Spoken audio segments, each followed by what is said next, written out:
नमस्कार दर्शक मित्रों, जनमत की पुकार में आपका स्वागत है।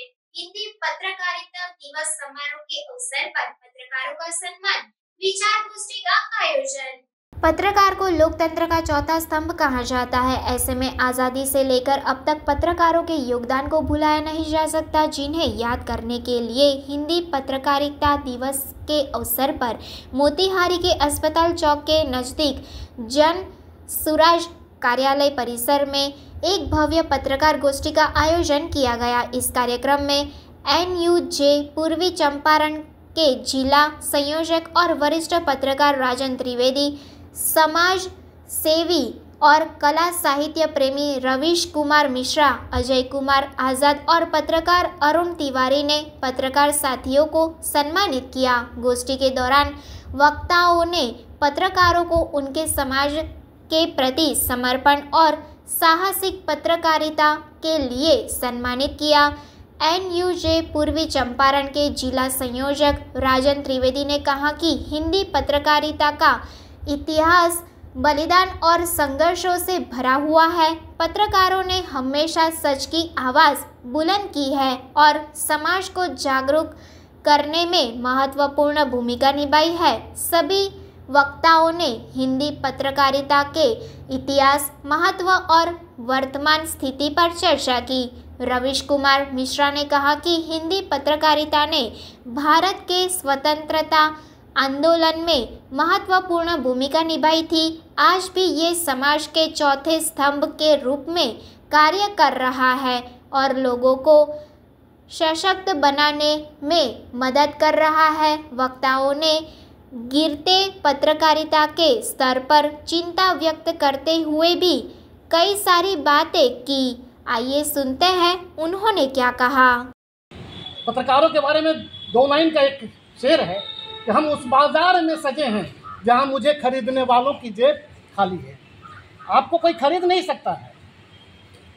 ये उनको इस बात का सिर्फ वहम मात्र होता है कि हमने उनको खरीद लिया।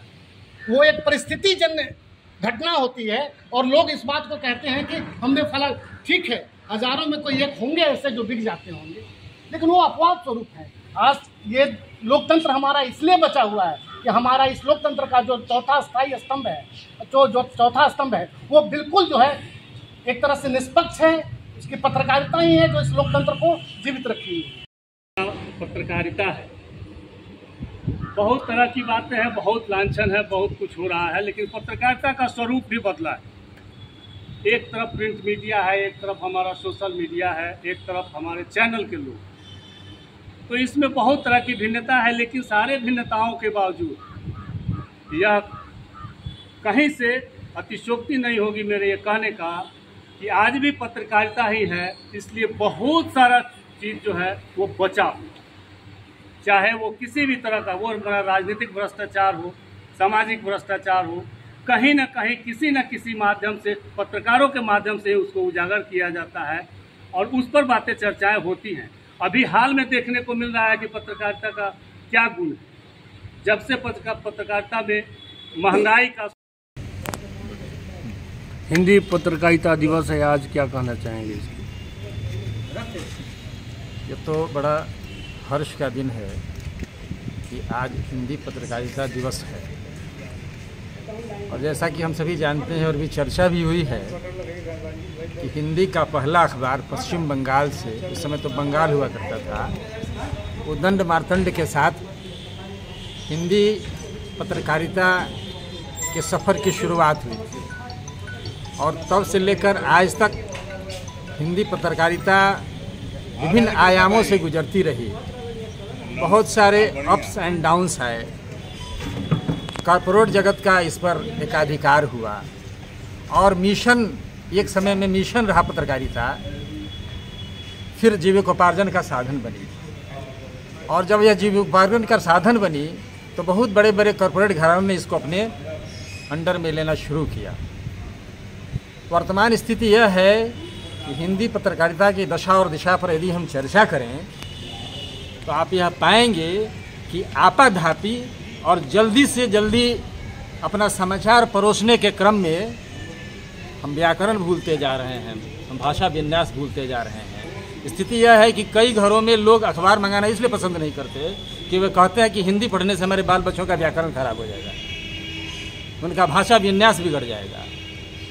इन सब बातों पर बहुत ही गहराई से सोचने की ज़रूरत है। यह ठीक है कि आज के इस दौर में, यह दौर आर्थिक युग है, बिना अर्थ के आदमी एक कदम नहीं चल सकता, लेकिन ऐसे में पत्रकारिता की गरिमा को अक्षुण्ण रखना हम सभी पत्रकारों का यह दायित्व है, और हम सब इस दिशा में अगर कुछ कर सकें तो यह पत्रकारिता और पत्रकार के कल्याण की दिशा में एक मील का पत्थर साबित होगा। यानी आप कहना चाहते हैं कि पत्रकारिता का स्तर गिरा है पिछले कई सालों से?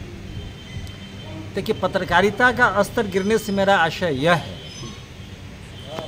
कि पत्रकारिता के क्षेत्र में मैं देख रहा हूँ कि जो बड़े बड़े, आप देखिए तो पुराने समय में, प्राचीन काल में, मध्यकालीन भारत में, या फिर स्वतंत्रता आंदोलन के समय जो बड़े बड़े साहित्यकार थे, प्रेमचंद, हजारी प्रसाद द्विवेदी जैसे जो बड़े बड़े साहित्यकार हुआ करते थे, वे पत्रकार हुआ करते थे। लेकिन आज के दौर में पत्रकार बनने के लिए किसी भी बहुत अधिक शैक्षणिक योग्यता की आवश्यकता नहीं है।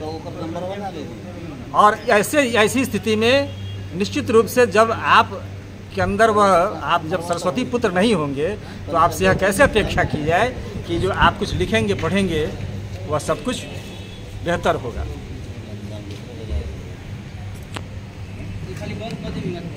आज हिंदी पत्रकारिता दिवस है, क्या कहना चाहेंगे पत्रकार होने के नाते, और कितना चुनौतीपूर्ण हो गया है आज के समय में पत्रकारिता करना? यह हिंदी पत्रकारिता दिवस को आज हम लोग सामूहिक रूप से जो है पत्रकार यहाँ पर बैठ के मना रहे हैं, और यह पत्रकारिता को और मजबूत करने के लिए आज हम लोग बैठे हुए हैं।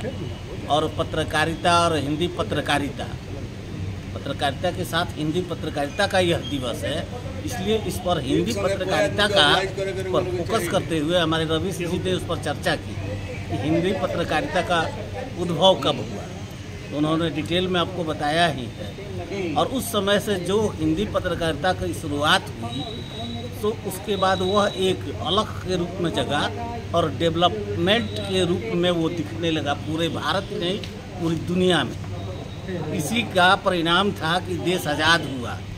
इसी हिंदी पत्रकारिता को बाद में व्यवसायियों ने उसे एडॉप्ट कर लिया, उसे अपना व्यवसाय का भले ही साधन बना लिया, लेकिन हिंदी पत्रकारिता कभी मरने वाली नहीं है। आज 10 अखबार कम बिक रहे हैं, लेकिन आज भी प्रिंट मीडिया का वैल्यू उतना ही है। आज भी न्यायालय में परोसे जाते हैं तो अखबारों की कटिंग ही परोसी जाती है, ना कि वीडियो को दिखाया जाता है। तो यह हिंदी पत्रकारिता का एक अलग मकसद है। इसको समाज के उत्थान से जोड़ा जा सकता है, इसके देश और राज्य के उत्थान से जोड़ करके आप इसे समझ सकते हैं, देख सकते हैं। और इसमें जो है पत्रकारिता के, जैसे अभी बताया कि पत्रकारिता के स्तर, पत्रकारिता का स्तर नहीं, पत्रकारों का स्तर गिर सकता है। कहीं पैसे के 10 रुपए के लालच में अपनी खबरें बेच दें या कुछ कर दें। पत्रकारिता एक विचार है, एक जज्बात है, उसका स्तर नहीं गिरने वाला है। मैं स्तर गिरा दूँ वो अलग बात है। पत्रकारिता का स्तर नहीं गिरेगा और हिंदी पत्रकारिता का स्थान बहुत ही सर्वोच्च है। अगर आपने हमारा अभी तक चैनल सब्सक्राइब नहीं किया है तो कृपया चैनल सब्सक्राइब कर लें, लाइक करें, शेयर करें, कमेंट करें। तो मिलते हैं फिर किसी और खबरों के साथ। नमस्कार।